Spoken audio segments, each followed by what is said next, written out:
everybody, welcome back to Easy Breezy. Hit that subscribe button, hit that thumbs up button before this video gets started. We got a real short one for you today. Today we're going to be talking about snowblower shoes. They are very important to your snowblower. We're going to show you how to fix them to save you guys a little bit of money. Really quick, easy, and simple to do. Let's get started. So if you guys notice right here, this is what your snowblower actually rides on. And I'll show you on a snowblower a little bit later in the video. But this is what your snowblower rides on. The scraper bar on the bottom of your snowblower is actually not supposed to be touching the ground. So a lot of times what these will do, as you guys can kind of see, I'll bring you in, they'll get thin and start cracking. So what we're going to do is we're going to cut off the bad metal out of here. We're going to weld new metal on, and I'll show you guys how to do it. Alright, so if you guys notice, we do have this clamped onto the table because we are going to be cutting part of this shoe out, just so to make a nice area for us to weld to. A lot of times you're just going to cut along the good metal that's on the backing, cut along where it stops to be good metal here, and we'll slice it out real quick. I'm going to put you on time lapse to kind of show you.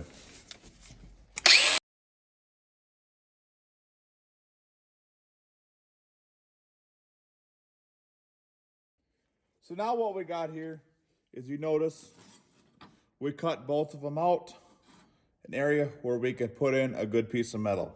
So now what we're going to do is we're going to prep the surfaces to be welded and kind of clean up some of this burr here. That just gets a nice area and also makes it look nice when you're done.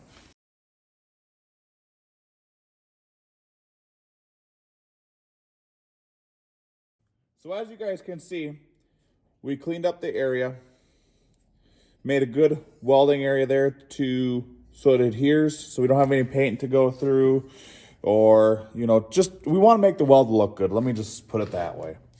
So now what we're going to do is we're going to measure from here to here, or a lot of people, and myself included, I like to actually make it a little bit longer so that we can hammer around the new metal along the edges here.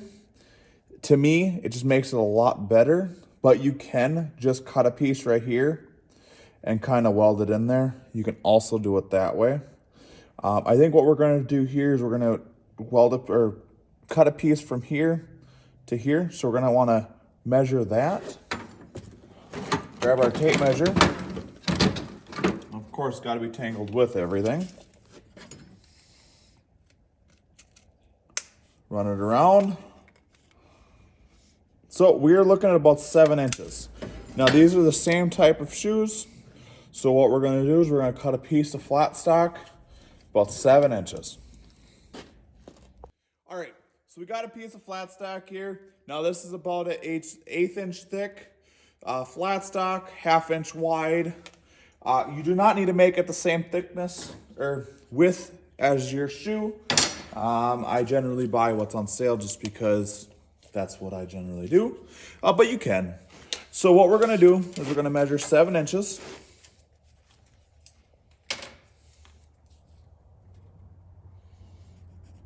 Mark it there, and then we're gonna cut that.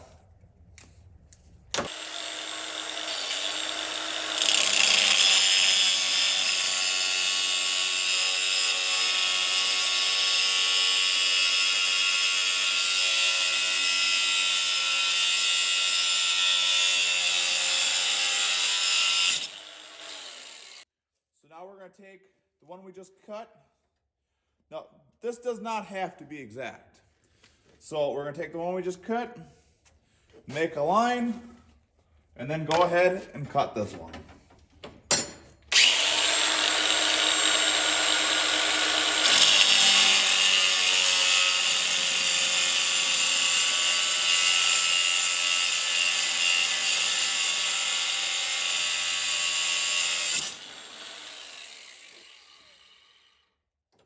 Now, as you guys can see, it did kick a little bit. So you guys want to be careful, wear your protection. I know I'm not wearing gloves, but generally I do. I actually just burnt out my pair, so. So now what we're gonna do, we're gonna take that piece we just cut, I laid it against the table here. We did clamp it down.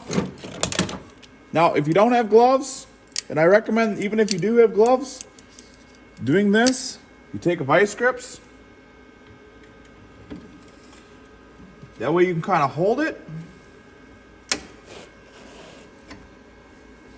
And then you can kind of tack it into place.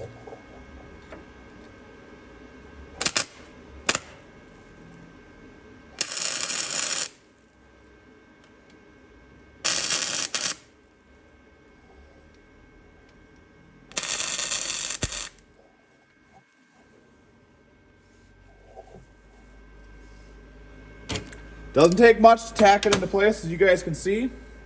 Now, it doesn't take a lot of weld either. You don't need to weld the whole thing. Weld a couple of good beads on it, and that's all you need. Again, I do recommend using gloves. I would, but mine are burnt up right now.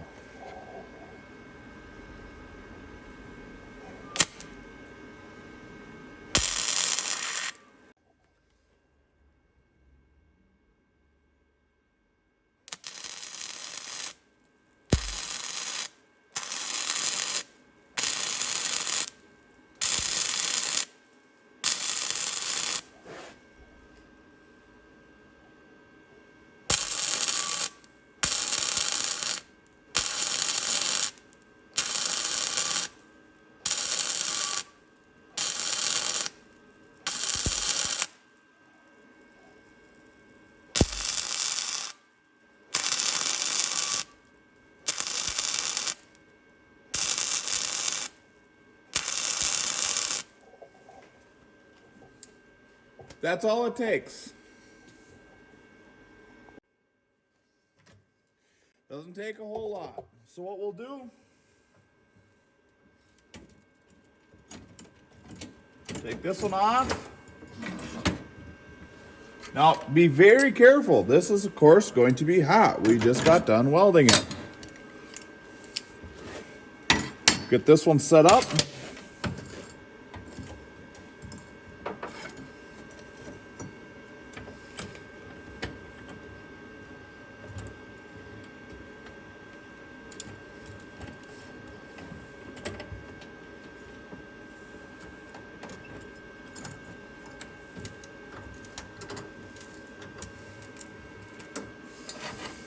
Again, use the vice grips.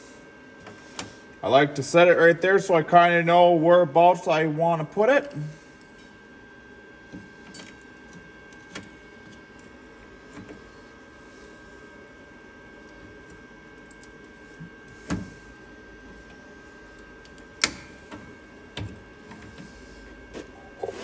Got our ground clamp hooked up. And just throw a couple tacks on it. So as you guys can see, I did move my ground clamp. The ground clamp was giving me a little bit of an issue with connecting. Let's see if this works better.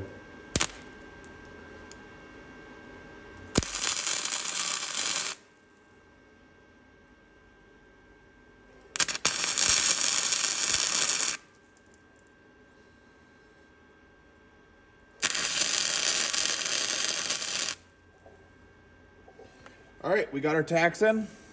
Let's get her welded in. So what we'll do now is I'll just throw my ground clamp right there.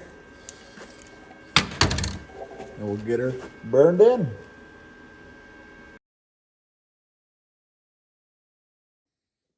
Now what we're gonna do is we're gonna take a wire brush and just kind of clean them up a little bit. Because we are gonna want to throw a little bit of paint on these.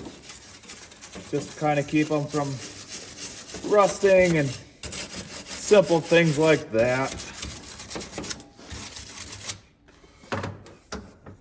So we'll get the other one over here. Now, you could do a lot more to these in terms of if you want to make them look professionally done, you know, stuff like that. I don't have time for that. I do probably 4 or 5 of these a day. Sets, I mean. I do quite a bit of these because this saves the customer, you know, 20, 30 bucks because I charge $15 to do this. Otherwise, it's $45, $50, sometimes up to $80 for a set of new shoes. This really takes no time to do. You can do it in your garage. So now what we're going to do is we're going to take a hammer, knock these edges down to kind of bend them to the curve here. Now this is the one that is cooled down.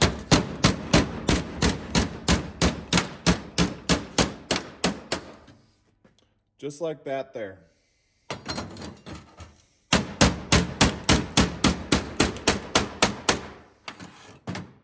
And now it's got new metal to ride on.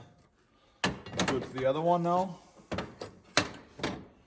Now the other one is a little bit warm still, so what we're going to do, throw vice grips on it.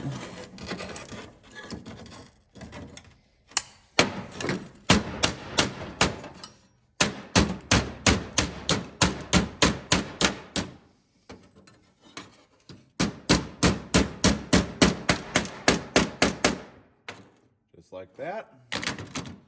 Now, we place both these shoes on some cardboard.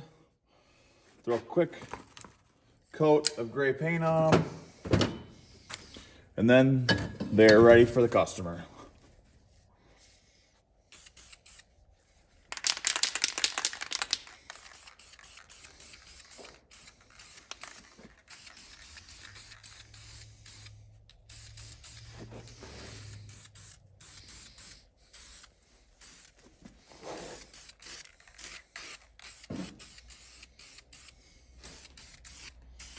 Like I said, there is a lot more you could do to this to make it look more professional, like the shoes have never been, you know, like they're brand new shoes. But, you know, these do the job, and a lot of times these shoes are stronger because it's thicker metal than what the shoe manufacturers actually, and some of them, put actually on their shoes. Now to kind of bring you guys in a little bit, so this is a different machine. This is actually a machine that's coming up in the future here. It's a Craftsman 524. You can see the shoe here. So this one actually has not been adjusted yet or anything like that, but I wanted to show you guys. It's supposed to ride on that shoe and not on the scraper bar down there. You see how it's been kind of riding on that scraper on this machine? That will actually tear up your machine. You are supposed to be leaving a thin layer with these machines. And that's why a lot of machines that we see come in here, for one, need a new scraper, or two, the bottom of the machine is just destroyed. I don't have one right now to kind of show you guys how bad they can get. So you want to keep about an 1/8 to a 1/4 inch thickness between the scraper and the ground. In an upcoming video, I will show you guys how to adjust the shoes on a snowblower when you're doing a tune-up on one. So I hope you guys enjoyed the video. I hope you guys found this some useful information. You guys can do it at home. I know you can. That's why I just wanted to show you guys how to do it. So please, again, hit that subscribe button, hit that thumbs up button. Really helps out the channel. This year we're gonna make a strong year. Hopefully we get to 1,000 subscribers. That would be fantastic. All right, well, I hope you guys are enjoying the first part of the new year. Thank you. So I hope you guys have a good one. We'll see you in the next one. And remember, stay out of trouble, even though it ain't always fun. And we'll see you guys next time.